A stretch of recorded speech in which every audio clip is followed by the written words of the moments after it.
ವ್ಯವಸ್ಥೆ ಕರೆಕ್ಟ್ ಆಗಿ ತಿನ್ಬೇಕಾಗುತ್ತೆ. ಪಾಪ ನಮ್ಮ ಒಂದು HIV ಪಾಸಿಟಿವ್ ಅಂತ ಬರುತ್ತೆ, ಅವ್ರಿಗೆ ಇಮ್ಯುನಿಟಿ ಪವರ್ ಕಮ್ಮಿ ಆಗುವಾಗ ಅವ್ರಿಗೆ ಶಕ್ತಿ ಬೇಕು. ಮತ್ತೆ ಬ್ಯಾಡ್ ಹ್ಯಾಬಿಟ್ಸ್ ದಯವಿಟ್ಟು ಬಿಡ್ಬೇಕು. ಯಾವುದೇ ಕಾರಣಕ್ಕೂ ನೀವು ಗುಟ್ಕಾ, ಬೀಡಿ, ಸಿಗರೇಟು ಮತ್ತೆ ನನ್ನ ಜೀವನ ಇಷ್ಟೇ ಮುಗ್ದೋಯ್ತು, ನಮ್ಮ ಜೀವನ ಪದ್ಧತಿಯನ್ನ ಒಂದು ಶಿಸ್ತುಬದ್ಧವಾಗಿ ನಡ್ಸ್ಕೊಂಡು ಹೋಗ್ಬೇಕು. ಡಿಫ್ರೆಂಟ್ ಅಂದ್ರೆ ಡಿಸಿಪ್ಲಿನ್ ಲೈಫ್ ಸ್ಟೈಲ್ ಅಂತ ಮಾಡ್ಕೊಂಡು ಹೋಗ್ಬೇಕು. ಆಮೇಲೆ ಏನು ನಾನು ಟ್ರೀಟ್ಮೆಂಟ್ ಹೇಳ್ತಿದ್ದೀನಿ ಅದು ನೀವು ಏನು ವೈರಲ್ ಲೋಡ್ ನೀವು ಚೆಕ್ ಮಾಡ್ತೀರಾ, ನಾನು ತಗೊಳ್ಳೋ ಟ್ರೀಟ್ಮೆಂಟ್ ಅಲ್ಲಿ ನನಗೆ ಅದರಲ್ಲಿ ಏಳಿಗೆ ಕಂಡಿದೆ, ಅಂದ್ರೆ ಸುಖ ಕಂಡಿದೆ. ಅದನ್ನ ನಾನು ಮಾಡ್ತಾ ಹೋಗಿ ನನ್ನ ಯಾರು ಅದನ್ನ ತಿಳಿಸ್ಕೊಟ್ರು ಡಾಕ್ಟರ್ ಪಾಪ ನಿಜವಲ್ಲ, ಅವರು ಇವತ್ತಿನ ಪಾಲಿಗೆ ನನ್ನ ಪಾಲಿಗೆ ದೇವ್ರ ತರ ಅವ್ರು ತಿಳಿಸ್ಕೊಟ್ಟದನ್ನೇ ನಾನು ಕಂಟಿನ್ಯೂ ಮಾಡ್ತಾ ಹೋದೆ. ಎಲ್ಲಿವರೆಗೂ ನಿಮ್ಗೆ ಅನ್ನವಾಗಿ ಉಳಿಸ್ಕೊಂತೀವಿ, ಗಂಜಿ ಆಗ್ಲಿಕ್ಕೆ ಬಿಡಬಾರ್ದು. ನಿಮ್ಮ ಒಂದು CD4 ಕೌಂಟು, ನಿಮ್ಮ ಒಂದು ವೈರಲ್ ಲೋಡ್ ಕಮ್ಮಿ ಅಂದ್ರೆ ವೈರಲ್ ಲೋಡ್ ಕಮ್ಮಿ ಬರುತ್ತೆ, CD4 ಚೆನ್ನಾಗಿರುತ್ತೆ, ಅದನ್ನ ನೋಡ್ಕೊಂಡು ನೀವು ಒಳ್ಳೆ ಜೀವನ ನಡೆಸಬಹುದು ಅನ್ನೋದು ವಿಚಾರವಾಗಿ ಇಲ್ಲಿ ತಿಳಿಸ್ತಾರೆ. ಈಗ ಎಲ್ಲಾ ರೀತಿ ಡಾಕ್ಟರ್ಸ್ ನಿಮ್ಗೆ ಕಾಂಟ್ಯಾಕ್ಟ್ ಇದಾರೆ ಅಂತ ಗೊತ್ತಾಯ್ತು. ಎಲ್ಲಾ ರೀತಿ ಏನ್ ಕರೆ ಮಾಡಿದ್ರೆ ನಿಮ್ಗೆ ಫೋನ್ ಅಲ್ಲೇ ಸಲಹೆ ಕೊಡ್ತಾ ಇದೀರಿ ತುಂಬಾ ಜನಕ್ಕೆ, ಏನೋ ಚಾರ್ಜ್ ಏನು ಮಾಡ್ತಿದ್ದೀರಾ? ಇಲ್ಲ ಸರ್, ಇದು ಏನು ನಾನು ಇಲ್ಲಿವರೆಗೂ ಉಚಿತ ಮಾಡ್ತಾ ಇದ್ದೀನಿ. ಇಲ್ಲಿವರೆಗೂ ನಾನು ಯಾರಿಗೂ ಕೂಡ ಇದು ಮಾಡ್ತಿಲ್ಲ. 30 ವರ್ಷದ ಎಕ್ಸ್ಪೀರಿಯನ್ಸ್ ಅಲ್ಲಿ ನಾನು ಯಾರಿಗೂ ಏನೇ ಆಗ್ಲಿ ಒಂದು ಅಂದ್ರೆ ಏನಾಗಿದೆ ಅಂದ್ರೆ ಸರ್, ನಮ್ಮ ಹತ್ರ ಬರ್ತಾರೆ, ಬಂದು ನಾವು ಅವ್ರ ಹತ್ರ ಏನು ಚಾರ್ಜಸ್ ಇಲ್ಲ, ಆದ್ರೆ ಅವ್ರ ಹತ್ರ ಅವ್ರಿಗೆ ಮೊದಲು ನಾನು ಕೌನ್ಸಿಲಿಂಗ್ ಮಾಡ್ತೀನಿ. ಕೌನ್ಸಿಲಿಂಗ್ ಮಾಡಿ ಯಾವ ರೀತಿ ನಡ್ಕೋಬೇಕು ಅಂತ ಹೇಳ್ತೀನಿ. ಯಾಕೆಂದ್ರೆ ನಾನು ಇಲ್ಲಿ ಬಂದು ನಿಮ್ಮನ್ನು ಕೂರಿಸ್ಬೋದು, ಆದ್ರೆ ಅವರ ಒಂದು ಜೀವನ ಪದ್ಧತಿ, ಅವರ ಒಂದು ಶೈಲಿ ಅವರು ರೂಪಿಸ್ಕೊಳ್ಬೇಕಾಗುತ್ತೆ. ನಮ್ಮೊಂದಿಗೆ ಅವರು ಕಾಂಟ್ಯಾಕ್ಟ್ ಕರೆಕ್ಟ್ ಆಗಿತ್ತು ಅಂತಂದ್ರೆ ಎಷ್ಟೋ ನಾವು ಪಾಸಿಟಿವ್ ಇರೋರಿಗೆ ಮೊನ್ನೆ ಡೆಲಿವರಿ ಆಯ್ತು, ಮಗು ಒಂದು ಕ್ಷೇಮವಾಗಿ ಅದು ಒಂದು ಹೊರಗಡೆ ಒಂದು ಇದಾಗಿ ಬರುತ್ತೆ. ಯಾಕೆಂದ್ರೆ ಮಕ್ಳಿಗೆ ನಾವು ದೇವ್ರು ಸರ್, ಅವ್ರಿಗೆ ಅವ್ರ ಒಂದು ಪ್ರಪಂಚ ಸೃಷ್ಟಿ ಆಗುತ್ತೆ. ಆ ಮಗು ಇದರಿಂದ ಚೆನ್ನಾಗಿ ಇದಾಗ್ತಾರೆ. ಆಮೇಲೆ ನಾನ್ ಹೇಳ್ತಿರೋದು ಏನಂದ್ರೆ ವಿತಿನ್ 1 ವರ್ಷ 2 ವರ್ಷದಲ್ಲಿ ಇದು ಹೋಗೋದಂತಲ್ಲ. ನೀವು ತುಂಬಾ ಇದಕ್ಕೆ ಎಫರ್ಟ್ ಅಂದ್ರೆ ನಿಮ್ದೇ ಆದ ಒಂದು ಯೋಚನೆ ಮಾಡಬೇಕು. ಮೇನ್ ಏನ್ ಗೊತ್ತಾ ಸರ್, ನಮ್ಮ ಈ ತರ ಇರೋರಿಗೆ ಸ್ವಾವಲಂಬಿಯಾಗಿ ಬದುಕಬೇಕು ಸರ್, ಸ್ವಾವಲಂಬಿಯಾಗಿ ಬದುಕಬೇಕು. ಇದು ಇಂಪಾರ್ಟೆಂಟ್. ಮನುಷ್ಯನಿಗೆ ಈ ಸಮಾಜ ಎದುರಿಸ್ಲಿಕ್ಕೆ ಅವ್ನು ಸ್ವಾವಲಂಬಿಯಾಗಿ ನಿಲ್ಬೇಕು ಸರ್. ಅಲ್ಲ, ಈಗಿನ ಪೀಳಿಗೆ ಮಕ್ಕಳು ಯಾರು ಹೇಳಿದ ಮಾತು ಕೇಳಲ್ಲ. ಇಷ್ಟು ಬಂದಂಗೆ ಅವ್ರ ಲೈಫ್ ಲೀಡ್ ಮಾಡ್ಕೊಂಡು ಏನ ಕುಡಿಯೋದು ತಿನ್ನೋದು ಬಿಡೋ ಲೈಫ್ ಇನ್ನೇನು ಎಂಜಾಯ್ ಮಾಡೋಣ, ಅವ್ರಿಗೆ ಏನ್ ಹೇಳ್ತೀರಿ ಸರ್? ಸರ್, ಕುಡಿಯೋದು ತಿನ್ನೋದು ಅವರ ಜೀವನ ಪದ್ಧತಿ, ಅವರ ಜೀವನ ಸರ್. ಸಾವು ಹೇಗ್ ಬೇಕಾದ್ರೆ ಬರುತ್ತೆ, ನಾವು ಚೆನ್ನಾಗಿ ದೈವಿಕ ಆಗಿದ್ರು ಬರುತ್ತೆ, ಎಲ್ಲ ಬರುತ್ತೆ. ಆದ್ರೂ ನಮ್ಮ ಒಂದು ಲಿಮಿಟ್ ಇರುತ್ತೆ ಸರ್. ಇವಾಗ ಮನುಷ್ಯನ್ಗೆ ದುಡ್ಡಿನ ಬೆಲೆ ಯಾವಾಗ ಗೊತ್ತಾಗುತ್ತೆ ಅಂದ್ರೆ ಅವನು ಕೆಳಗ್ ಬಿದ್ದಾಗ ದುಡ್ಡಿನ ಬೆಲೆ ಗೊತ್ತಾಗುತ್ತೆ. ದುಡ್ಡನ್ನ ಯಾವ ರೀತಿ, ಯಾಕಂದ್ರೆ ಬೇಕು, ಹೌದು, ಆ ತರ ಇರುತ್ತೆ. ಈ ಒಂದು HIV ಅನ್ನೋದು ಯಾಕೆ ನಾನು ಇಲ್ಲಿ ಹೇಳ್ತಾ ಇದ್ದೆ, ಅವ್ನು ಬಂದಿದ ತಕ್ಷಣ ಅವ್ನು ಇನ್ನೊಬ್ರಿಗೆ ಅವ್ನ ಮನ್ಸಲ್ಲೇ ಕ್ರಿಯೇಟ್ ಮಾಡ್ಕೊಂಡ್ಬಿಡ್ತಾನೆ. ನಾನು ಹಿಂಗಾಗ್ತೀನ, ಹಂಗೋಗ್ತೀನ, ಅಲ್ಲೋಗ್ಬಾರ್ದ, ನನ್ ಜೀವನ ಇಷ್ಟೇನಾ. ಅವನ ಹತ್ರ ದುಡ್ಡಿದ್ರೆ ಏನ್ ಮಾಡ್ತಾನೆ, ಅವನು ಇರೋಷ್ಟು ದಿನ ಚೆನ್ನಾಗಿದ್ದು ಇರ್ಬೇಕು ಅಂತ ಹೇಳಿ ಇನ್ನೊಬ್ರಿಗೆ ಅವನು ಸ್ಪ್ರೆಡ್ ಮಾಡೋ ರೀತಿಯಲ್ಲಿ ಹೋಗ್ತಾನೆ. ಅಲ್ಲ, ಸುಮಾರು ಜನ ಡಿಪ್ರೆಷನ್ ಹೋಗಿರೋದು ಇದೆಯಲ್ಲ. ಡಿಪ್ರೆಷನ್ ಇನ್ನೊಬ್ರು ಸ್ಪ್ರೆಡ್ ಮಾಡ್ಲಿಕ್ಕೆ ಹೋಗ್ತಾನೆ. ಅವನು ಹೋಯ್ತು ನನ್ನ ಜೀವನ ಯಾಕೆ ಅಂತ, ಇನ್ನ ಹಾಳು ಮಾಡಲ್ಲ, ಮುಗಿತು. ಅವನು ಚೆನ್ನಾಗಿ ಸುಖವಾಗಿ ಇರೋಷ್ಟು ದಿನ ತಿಂದು ಕುಡ್ದು ಅವನು ಕೆಲವೇ ವರ್ಷಗಳಿರ್ಬೋದು, ಅವನು ವರ್ಷ ಹೋಗಿದ್ರು ತೊಂದರೆ ಇಲ್ಲ, ಆದ್ರೆ ಇನ್ನೊಬ್ಬರ ಜೀವನಕ್ಕೆ ಎಡೆ ಆಗುತ್ತೆ. ಇದು ಮೇನ್ ಏನಂದ್ರೆ ಸ್ವಇಚ್ಛೆಯಿಂದ ನಾವು ಮುಂದೆ ಹೋಗ್ಬೇಕು. ಮುಂದೆ ಹೋಗಿ ಇದ್ರ ಬಗ್ಗೆ ಅವನು ವಾಲಂಟ್ರಿ ಆಗಿ ಹೋದಾಗ ಅದಕ್ಕೆ ಸೂಕ್ತವಾದ ಸಲಹೆ. ಎಷ್ಟು ಹೋಗಿ ನೀವು ಟೀಚ್ ಮಾಡಿ ಬಂದಿದ್ದೀರಿ ಸರ್? ಸರ್, ತುಂಬಾ ನಾವು ಇವಾಗ ನೀವ್ ಅನ್ಕೊಂತೀರಾ ಮುಂದೆ ಅಲ್ಲಿ ವಾಸ್ತವ ಅಂತ ಅಂದ್ರೆ ಕೆಲವ್ರಿಗೆ ಹುಷಾರಿಲ್ಲದೆ ಎಲ್ಲ ಇದ್ದು ಹೋಗಿರ್ತಾರೆ. ಅಲ್ಲಿ ಹೋಗ್ಬಿಟ್ಟು ಡಾಕ್ಟರ್ ಕೇಳ್ತಾರೆ, ಡಾಕ್ಟ್ರು ನೀವೇ ನಂಬ್ತೀರಾ, ನಮ್ಮ ಫ್ಯಾಮಿಲಿ ಸ್ಟೇಟಸ್, ನನ್ನ ಸ್ಟೇಟಸ್ ಪ್ರತಿ 6 ತಿಂಗಳಿಗೆ ನಾನು ಚೆಕ್ ಮಾಡ್ತಾ ಬರ್ತಾ ಇದ್ದೀನಿ. 6 months ಎವರಿ 6 months ಚೆಕ್ ಮಾಡ್ತಾ ಇದ್ದೀನಿ. Government KG general government hospital check ಮಾಡ್ತಾ ಇದ್ದೀನಿ. ಖರ್ಚೇನಿಲ್ಲ, ಫ್ರೀನೇ. ಯಾಕೆಂದ್ರೆ ನನ್ನ ಫ್ಯಾಮಿಲಿ ಬಗ್ಗೆ ನಂಗೆ ಕಾಳಜಿ ಬೇಕು, ನನ್ನ ಆರೋಗ್ಯ ಬೇಕು, ಬೇರೆಯವ್ರ ಬಗ್ಗೆ ಇಲ್ಲ. ನಾನು ಇವತ್ತಿನವ್ರು ಕಾಪಾಡ್ಕೊಂಡ್ ಬಂದಾಗ ನನ್ನದನ್ನ 3 ಸರಿ ಚೆಕ್ ಮಾಡ್ಕೊಂಡು ನೋಡಿದ್ದಾರೆ. ಯಾಕೆಂದ್ರೆ ಯಾವ ರೀತಿ ಇದು ಮುಂದುವರಿತು, ಫ್ಯಾಮಿಲಿ ಇದಾರೆ, ಚೆನ್ನಾಗಿದ್ದಾರೆ, ಅವ್ರದೆಲ್ಲ ಒಂದು ಸುರಕ್ಷತೆ ಇದೆ, ಇವ್ರು ಹೇಗಿದ್ದಾರೆ, ಅದನ್ನು ಯಾವ ರೀತಿ ನಾನು ಮಟ್ಟಕ್ಕೆ ಕರ್ಕೊಂಡ್ಬಂದು ಇವತ್ತು ಇಲ್ಲಿವರೆಗೂ ಬಂದಿದ್ದೀನಿ ಅನ್ನೋದನ್ನ ನಂಬಕ್ ಆಗ್ತಾ ಇಲ್ಲ. HIV ಇದರಿಂದ ಏನ್ ಬಳಲ್ತಾ ಇರ್ತಾರೆ, ಅವ್ರಿಗೆ ಏನ್ ಸಂದೇಶ ಕೊಡ್ಲಿಕ್ಕೆ ಹೋಗ್ತೀವಿ ಸರ್? ಅವ್ರಿಗೆ ಧೈರ್ಯ ತುಂಬಬೇಕು. ಒಂದು ಯಾಕೆಂದ್ರೆ ಮೈನ್ ಇರೋದು ಅದೇ, ಕೀಳರಿಮೆ ಬೇಡ. ಯಾಕೆಂದ್ರೆ ಸಮಾಜದಲ್ಲಿ ಎಲ್ಲರಂತೆ ಬದುಕುವ ಹಕ್ಕಿದೆ, ಯಾವುದು ಅಸಾಧ್ಯ ಇಲ್ಲ. ಅಂದ್ರೆ ಆ ಮನುಷ್ಯನಿಗೆ ಧೈರ್ಯ ಕೊಡ್ಬೇಕು, ಪ್ರೀತಿ ವಿಶ್ವಾಸ, ಅವನಿಗೆ ಅವೇರ್ನೆಸ್ ಕೊಡ್ಬೇಕಾಗುತ್ತೆ. ಮತ್ತೆ ಇವಾಗ ಏನು ಅದಕ್ಕೂ ಕೂಡ ಸಾಧ್ಯ, ಸ್ವಲ್ಪ ತಾಳ್ಮೆಯಿಂದ ಇದ್ರೆ ಎಲ್ಲವೂ ಸಾಧ್ಯ. ನಾವು ಒಂದು ಏನಾದ್ರೂ ಇವಾಗ ನಾನೊಂದು ನಂದೇ ಆದ ರೀತಿಯಲ್ಲಿ ಕಂಡುಕೊಂಡೆ, ನಾನು ಹೇಳ್ತಿರೋದು ಅವ್ರಿಗೆ ಆ ಟೈಮಲ್ಲಿ ಅವರ ಒಂದು ಮನಸ್ಥಿತಿ ಇಂಪಾರ್ಟೆಂಟ್ ಇದೆ. ಹಂಗಾಗಿ ಮನುಷ್ಯನ ಮನಸ್ಥಿತಿ ಹೇಗಿರುತ್ತೆ ನಿಮ್ಗೆ ಗೊತ್ತಲ್ಲ. ಹಾಗಾಗಿ ಅದನ್ನ ನಾವು ಈಗ ರೈಲ್ವೆ ಸ್ಟೇಷನ್ಗಳಲ್ಲಿ, ಟೆಂಪಲ್ ದೇವಸ್ಥಾನಗಳಲ್ಲಿ ಜಾಸ್ತಿ ಜನ ಇರ್ತಾರೆ, ಕೆಮ್ಮೋದ್ರಿಂದ ಇರ್ಬೋದು, ಟಚ್ ಮಾಡೋದ್ರಿಂದ ಸರ್, ಕೆಮ್ಮೋದ್ರಿಂದ ಆಗ್ಲಿ, ಒಟ್ಟಿಗೆ ಕೂತ್ಕೊಂಡು ಊಟ ಮಾಡೋದ್ರಿಂದ ಆಗ್ಲಿ, ಮತ್ತೆ ನಾವು ಪಕ್ಕದಲ್ಲಿ ಕೂರ್ಸ್ಕೊಂಡು ಯಾವುದೇ ರೀತಿಯಲ್ಲಿ ಅದು ಬರಲ್ಲ. ಖಂಡಿತವಾಗ್ಲೂ ಆ ಒಂದು ವೈರಸ್ ಮೇನ್ ಸೆಕ್ಷುಯಲ್ ಕಾಂಟ್ಯಾಕ್ಟ್ ಇಂದ ಬರುತ್ತೆ. ಅದಕ್ಕೂ ಗೌರ್ಮೆಂಟ್ ಹೇಳ್ತಿದೆ ಯೂಸ್ ಕಾಂಡಮ್ಸ್ ಅಂತ, ಪ್ರಿಕಾಕ್ಷನ್ ಅಂತ, ಎಲ್ಲ ರೇರು. ಹಾಗಾಗಿ ಅದು ನೀವೇನು ಗೊತ್ತಿಲ್ಲ, ಕಾಂಡಮ್ ಯೂಸ್ ಮಾಡ್ಬೇಕು ನಿಮ್ಮ ಸುರಕ್ಷತೆಗೋಸ್ಕರ. ಆದ್ರೂ ನೀವು ಅಸುರಕ್ಷತೆ ನೀವು ಪಾಲ್ಗೊಂಡಿದ್ದೀರಾ ಅಂದ್ರೆ ವಾಲಂಟ್ರಿಯಾಗಿ ಹೋಗಿ ಚೆಕ್ ಮಾಡಿಸಿ, ಮುಗೀತು. ಬಂದ್ರು ಎದುರುಬೇಡಿ, ಬಂದಿದ್ಯಾ ಅದಕ್ಕೆ ಬೇಕಾದ ಒಂದು ಮೆಡಿಸಿನ್ ಪ್ರಿಕಾಷನ್ಸ್ ತಗೋಬೇಕಾಗುತ್ತೆ. ಇವಾಗ ನಿಮ್ಗೆ ಗೊತ್ತಿಲ್ಲದೆ ಹೋಗ್ತೀರಾ, ತಪ್ಪಾದ್ಮೇಲೆ ನೀವು ವಾಲಂಟ್ರಿಯಾಗಿ ಹೋಗ್ಬೇಕಾಗುತ್ತೆ.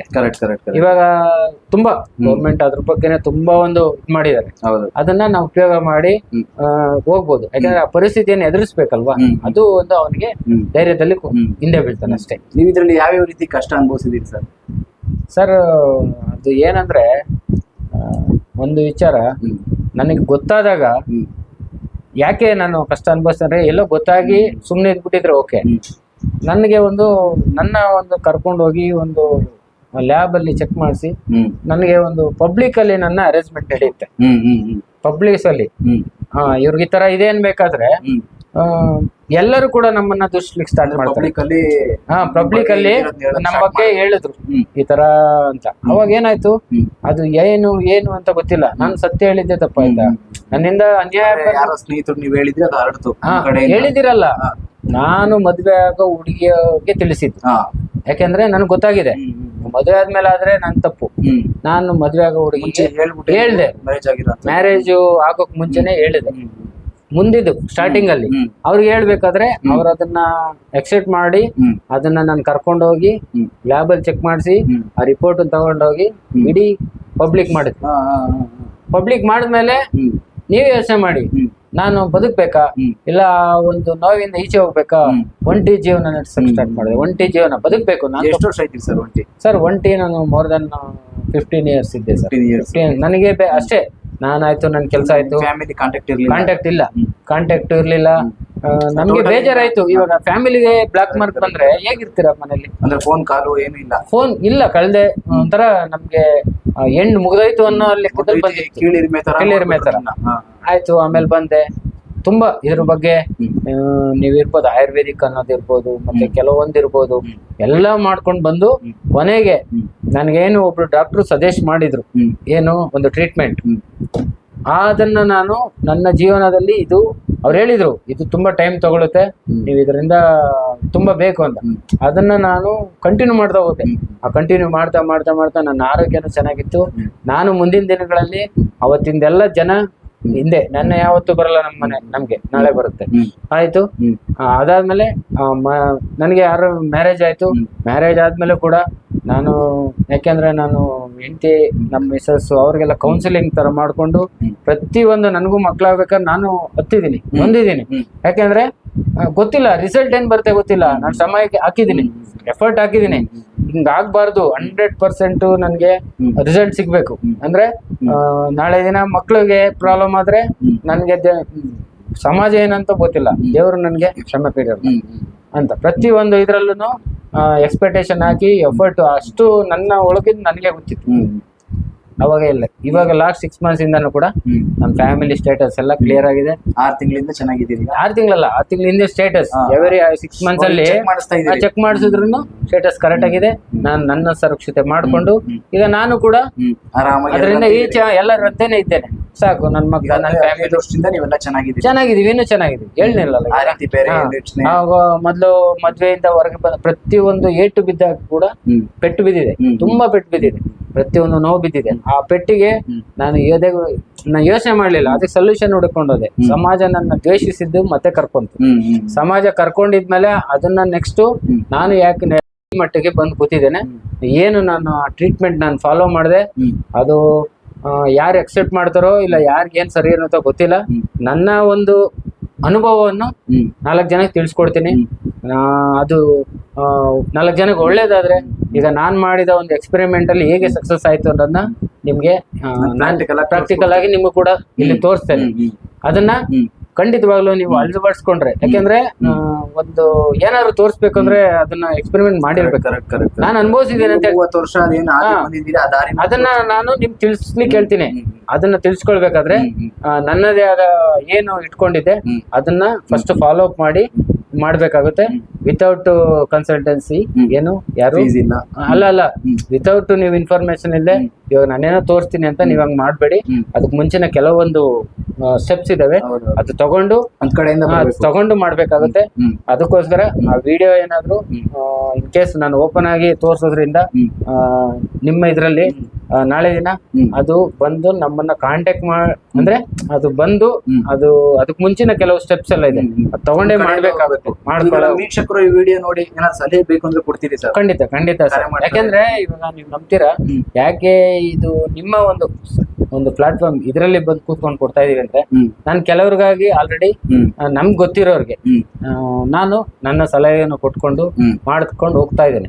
ಅಂದ್ರೆ ಈ ಟ್ರೀಟ್ಮೆಂಟ್ ಹಿಂಗ್ ಮಾಡ್ಕೋಬೇಕು, ಈ ತರ ನೀವು ನಿಮ್ಮ ಒಂದು ಆರೋಗ್ಯ ಕಾಪಾಡ್ಕೋಬೇಕು ಅಂತ.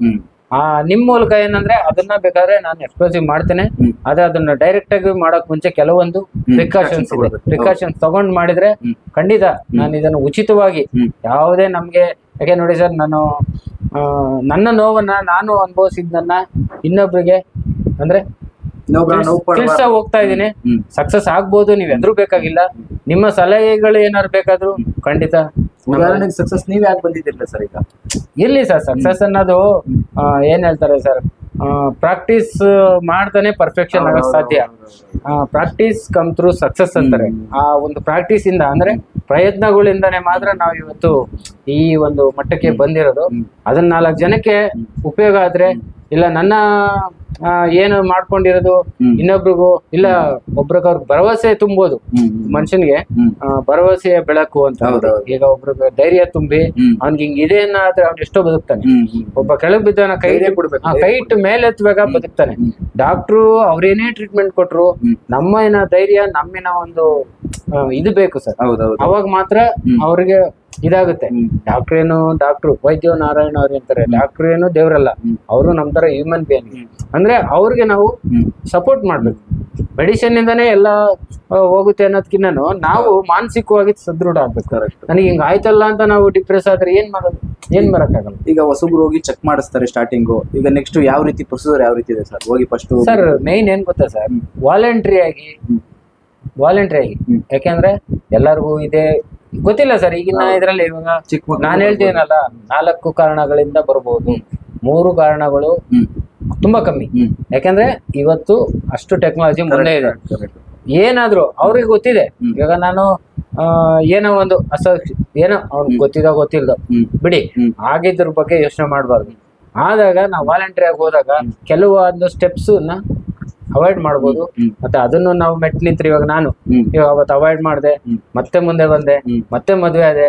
ಮದುವೆ ಆಗಿ ಮಕ್ಳು ಕೂಡ ಮಕ್ಳು ಆಯ್ತು. ನಮ್ಮ 2 ಮಕ್ಳಿದ್ದಾರೆ, ಒಂದ್ ಮಗುನು ಆಯ್ತು, ಇನ್ನೊಂದು ಎಲ್ಲಾನು ಆಯ್ತು. ನಾವು ಆರಾಮಾಗಿ ನಮ್ಮ ಜೀವನ ಏನ್ ಮಾಡ್ತಿದೀವಿ ಅಂದ್ರೆ, ನಮ್ಗೆ ಆ ಸ್ಟೆಪ್ ಅಲ್ಲಿ ಕೆಲವೊಂದು ನಮ್ಗೆ ಅಲರ್ಟ್ ಆಗಿ ಸಿಕ್ತು. ನನ್ಗೆ ಗೊತ್ತಿದ್ದಕ್ಕೆ ಆಯ್ತು. ಇವಾಗ ನಾನು ಗೊತ್ತಿಲ್ಲದೆ ಏನೋ ಆಗಿ ಎಲ್ಲೋ ಒಂದ್ ಕಡೆ ಹೋದಾಗ, ಆ ಒಂದು ಸ್ಟೇಜ್ ಹೋದಾಗ ಯಾರೇನ್ ಮಾಡ್ತಾರೆ? ನೀವು ಮೊದ್ಲಿಗೆ ಡಾಕ್ಟರ್ ಕನ್ಸಲ್ಟ್ ಮಾಡಿದ್ರಾ? ಮಾಡಿದ್ದೆ ಸರ್. ನನಗೆ ಡಾಕ್ಟರ್ ಹೇಳಿದ್ರು, ಕೆಲವರು ಹೇಳಿದ್ರು ಸರ್ ನಂದು 15 years, ಒಂದು 12 to 15 years ಅಂತ ಹೇಳಿದ್ದಾರೆ ಡಾಕ್ಟ್ರು. ಆಮೇಲೆ ಕೆಲವರು ನೀವಿಲ್ಲ ಆರಾಮಾಗಿ ನಿಮ್ ಪಾಡಿಗಿರಿ, ನೀವು ಇನ್ನೊಂದು 15 ವರ್ಷ 12 ವರ್ಷ ನೀವು ಬದುಕಿರ್ತೀರ. ಮತ್ತೆ ನೀವು ನಿದ್ರೆ ಬರ್ಲಿಲ್ವಾ, ಸ್ವಲ್ಪ ಡ್ರಿಂಕ್ಸ್ ತಗೊಂಡ್ರಿ, ನಿದ್ದೆ ಬರಲ್ವಾ ನಿಮ್ಗೆ, ಇದು ಈ ತರ ಎಲ್ಲ ಹೇಳಿದ್ರು. ಮತ್ತೆ ಏನಾಗುತ್ತೆ ಅಂದ್ರೆ, ಡಾಕ್ಟ್ರು ಅವಾಗಿ ನಂಗಿತ್ತು, ಇವಾಗಿಲ್ಲ. ಇವಾಗ ತುಂಬಾ ಟೆಕ್ನಾಲಜಿ ಇದೆ. ಡಾಕ್ಟರ್ ಮೆಡಿಸಿನ್ ART ಇದೆಲ್ಲ ತಗೊಂಡು ಆರಾಮಾಗಿರ್ಬೋದು.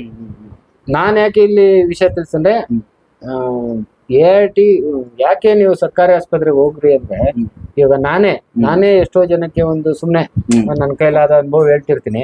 ನಾವ್ ಹೇಳೋವರೆಗೂ ಕೇಳ್ತಾರೆ, ಆಮೇಲೆ ಅವ್ರದೇ ಆದ ರೀತಿಯಲ್ಲಿ ಅವ್ರ ರೀತಿಯಲ್ಲಿ ಇದ್ ಮಾಡ್ತಾರೆ. ಅದಕ್ಕೆ ಗೌರ್ಮೆಂಟ್ ಏನ್ ಮಾಡ್ತಾರೆ, ಮುಂಚೆನೆ ಅವ್ರಿಗೆ ಈಗ ತುಂಬಾ ಮುಂದುವರೆದಿದೆ ಅಂತ ಹೇಳ್ತಾರೆ. ಈಗ ಸರ್ಕಾರ ಅದ್ರ ಬಗ್ಗೆ ಸಂಬಂಧಪಟ್ಟಂಗೆ ಪ್ರಿಕಾಕ್ಷನ್ ಇಲ್ಲ, ಉಚಿತವಾಗಿ ಅವೇರ್ನೆಸ್ ಮಾಡ್ತಿದ್ದಾರೆ. ಅದಕ್ಕೆ ಸರ್ ಉಚಿತವಾಗಿ ಕೊಡ್ತಾರೆ ಸರ್ ಮೆಡಿಸಿನ್. ಗೌರ್ಮೆಂಟ್ ತುಂಬಾ ಅದಕ್ಕೆ ಇದ್ ಮಾಡ್ತಿದ್ದಾರೆ. ಇವಾಗ ನಾವು ಅದಕ್ಕೆ ಸಮಾಜ ನಾವು ಅದಕ್ಕೆ ನಿಲ್ಬೇಕು. ಸಮಾಜ ನಾವ್ ಯಾವಾಗ ಅದನ್ನು ಕೀಳರಿಮೆ ಬಿಟ್ಟು ಇಲ್ಲ ಇದರಿಂದನೂ ಕೂಡ ಬದುಕ್ಬೋದು, ಇಲ್ಲ ಈ ರೀತಿ ಇವಾಗ ನಮ್ಗೆ ಬಂದಿತ್ತು. ನಾನು ಮೆಡಿಸಿನ್ ತಗೊಳ್ದೆ ಯಾಕೆ ಈ ರೀತಿ ಮಾಡಿದೆ ಅಂದ್ರೆ, ವಿತೌಟ್ ಮೆಡಿಸಿನ್ ಯಾಕೆ ನಾನು ಹೋರಾಡ್ಬಾರ್ದು ಅನ್ನೋ ಉದ್ದೇಶ ಅಷ್ಟೇ. ನಾನು ತಗೋಬೇಡಿ ಅಂತ ಯಾರು ಹೇಳ್ತಿಲ್ಲ.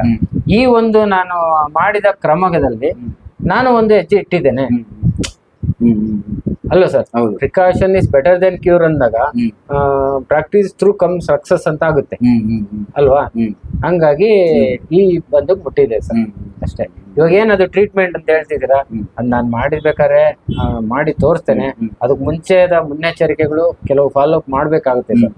ಅಂದ್ರೆ ನಾವು ಇವಾಗ ಒಂದ್ ಏನಾದ್ರು ತೋರಿಸ್ತೀವಿ ಅಂದಾಗ ಅದನ್ನ ನಾವು ಮಾಡ್ಕೊಂಡು ಅನುಭವಿಸಿದೀವಿ ಅಂದ್ರೆ ನಮ್ಗೆ ಅದು ಸಕ್ಸಸ್ ಸಿಕ್ಕಿದೆ. ಅದನ್ನ ನಾನು ಯಾವ ರೀತಿ ಎಕ್ಸ್ಪೋಸಿಂಗ್ ಮಾಡ್ಬೇಕು, ನನ್ನ ಮುಂದಿನ ಉದ್ದೇಶ ಏನು ಅಂದ್ರೆ ಸರ್, ನಂದೇ ಇವಾಗ ಏನಿದೆ ಯಾರು ಅವ್ರಿಗೆ ಒಂದು ಮಾರ್ಗದರ್ಶಕ ಆಗಿ ಮುಂದಿನ ದಿನದಲ್ಲಿ ನಮ್ಮ ಏನು ಈ ಒಂದಕ್ಕೆ ಕೀಳರಿಮೆ ಇದೆ ಮುಗ್ದೆ ಅನ್ನೋತಾರಲ್ಲ, ಅವ್ರು ಯಾರಲ್ಲೂ ಬಿಚ್ಚಿಡಲ್ಲ, ಪಾಪ ನೊಂದ್ಕೊಂತಾರೆ. ಅಂತವ್ರಿಗೆ ನಾವೊಂದು ಭರವಸೆ ಬೆಳಕಾಗಿ ಅವ್ರಿಗೆ ನಾವು ಬೆನ್ನೆಲುಬಾಗಿ ನಿಲ್ಬೇಕು. ಅಟ್ಲೀಸ್ಟ್ ಅವ್ರಿಗೆ ಇದು ಸಾಧ್ಯ, ಈಗೂ ಸಾಧ್ಯ ಅನ್ನೋ ಒಂದು ಭರವಸೆ ಕೊಟ್ಟಾಗ ಎಲ್ಲೋ ಒಂದ್ ಕಡೆ ಅವನ ಒಂದು ನಂಬಿಕೆಯಿಂದ ಮುಂದೆ ಹೋಗ್ತಾನೆ ಸರ್. ಮುಂದೆ ಹೋಗಿ ಅವನದೇ ಆದ ಒಂದು ಜೀವನ ರೂಪಿಸ್ಬೋದು. ಕೆಲವರು ಪಾಪ ತುಂಬಾ ಬಡತನ ಇರುತ್ತೆ, ಎಲ್ಲೋ ಗೊತ್ತಿಲ್ಲದೆ ಏನೋ ಆಗಿರುತ್ತೆ. ಅದಕ್ಕಾಗಿ ಮುಂದಿನ ದಿನಗಳಲ್ಲಿ ಪ್ರತಿ ಒಂದು ಕಡೆನೂ ಏನು ಬ್ಲಡ್ ಕ್ಯಾಂಪ್ ಹಾಕೊಂಡು ಅಟ್ಲೀಸ್ಟ್ ರೆಗ್ಯುಲರ್ ಆಗಿ ಬ್ಲಡ್ ಕ್ಯಾಂಪ್ ಮಾಡಿ ಚೆಕ್ ಮಾಡುವಾಗ ಅಟ್ಲೀಸ್ಟ್ ಅವನು ಗೊತ್ತಿಲ್ಲ ಐಡೆಂಟಿಫೈ ಆದಾಗ ನಾವು ಅದನ್ನ ಅವೇರ್ನೆಸ್ ಮೂಡಿಸ್ಕೊಂಡು ಮುಂದೆ ಹೋಗ್ಬೋದು ಅನ್ನೋದು ನನ್ನ ಸರ್. ಈಗ ಈ ಸರ್ಕಾರದಿಂದ ಏನು HIV ಅಂತ ಇದೆ, ಇದ್ರ ಸಂಬಂಧಪಟ್ಟಂಗೆ ಏನಾದ್ರು ಅವರ ಮೆಡಿಸಿನ್ ಇರ್ಬೋದು, ಈ ರೀತಿ ಏನಾದ್ರು ಸರ್ಕಾರದಿಂದ ಸಹಾಯ ಮಾಡ್ತಾರೆ? ಸರ್ಕಾರದಿಂದ ಉಚಿತವಾಗಿ ಮೆಡಿಸಿನ್ ಕೊಡ್ತಿದ್ದಾರೆ. ಸರ್ಕಾರದಿಂದ ತುಂಬಾ ಒಂದು NGO ಸಂಸ್ಥೆ ಅಂತ ಮಾಡ್ಕೊಂಡು ತುಂಬಾ ಅರಿವು ಮೂಡಿಸೋ ಇದ್ ಮಾಡ್ತಿದ್ದಾರೆ. ಆದ್ರೆ ಅವ್ರಿಗೆ ಸ್ವಾವಲಂಬಿಯಾಗಿ ಬದುಕೋದಿಲ್ಲ. ಅಂದ್ರೆ ಸಮಾಜದಲ್ಲಿ ಕೀಳರಿಮೆ ಅನ್ನೋದೇನಾಗಿದೆ, ಅವ್ನು ಏನೋ ಆಯ್ತು ಏನೋ ಆಗ್ಬಿಡ್ತು, ನಮ್ ಸಪೋರ್ಟ್ಗೆ ಯಾರಿಲ್ಲ ಅನ್ನೋ ಒಂದು ಮೈಂಡ್ ಅಲ್ಲಿ ಇಟ್ಕೊಂತಾರೆ. ಅಯ್ಯೋ ನಾನು ಇನ್ನೂ ಮಾತ್ರೆ ತಗೋಬೇಕಾ, ಮತ್ತೆ ಅವರ ಮನೆಯಲ್ಲಿ ಅವ್ರನ್ನ ಒಂದು ಭೇದ ಭಾವ ರೀತಿಯಲ್ಲಿ ನೋಡೋದು. ಈ ತರ ಮಾಡ್ಬಾರ್ದು.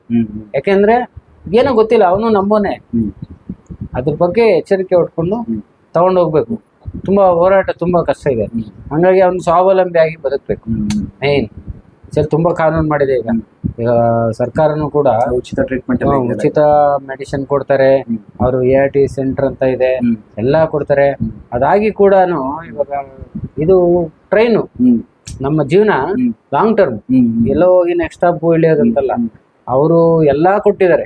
ಏನಂದ್ರೆ ಹಳಿ ಕೊಟ್ಟಿದ್ದಾರೆ, ಬೋಗಿ ಕೊಟ್ಟಿದ್ದಾರೆ, ಟ್ರೈನ್ ಕೊಟ್ಟಿದ್ದಾರೆ. ನಾವು ಅದರಲ್ಲಿ ನಮ್ಮ ಜೀವನ ಹೊತ್ಕೊಂಡು ಹೋಗ್ಬೇಕು. ನಮ್ಗೆ ಅನುಕೂಲ ಅಷ್ಟೇ, ಇನ್ನೇನು ಇಲ್ಲ. ಯಾಕಂದ್ರೆ ಸರ್ಕಾರ ತುಂಬಾ ಇದ್ರ ಬಗ್ಗೆ ಒಳ್ಳೆ ಕಾನೂನುಗಳು ತಂದಿದೆ, ಒಳ್ಳೆ ಎಲ್ಲ ಮಾಡಿದೆ. ಕೆಲವರು ಏನಾಗ್ತಾರೆ, ನಿರಾಶೆ ಆಗ್ತಾರೆ. ಅವರ ಒಂದು ಬದುಕುವ ಒಂದು ಇದರಲ್ಲಿ ಅವರ ಒಂದು ಬೇರೆ ರೀತಿ ಆದ್ರೆ ತುಂಬಾ ಕಷ್ಟ ಇದೆಯಲ್ಲ. ಈಗ ART ಸೆಂಟರ್ ಅಲ್ಲಿ ಯಾವ್ಯಾವ ರೀತಿ ಎಲ್ಲ ಸಿಗ್ತವೆ ಸವಲತ್ತುಗಳು?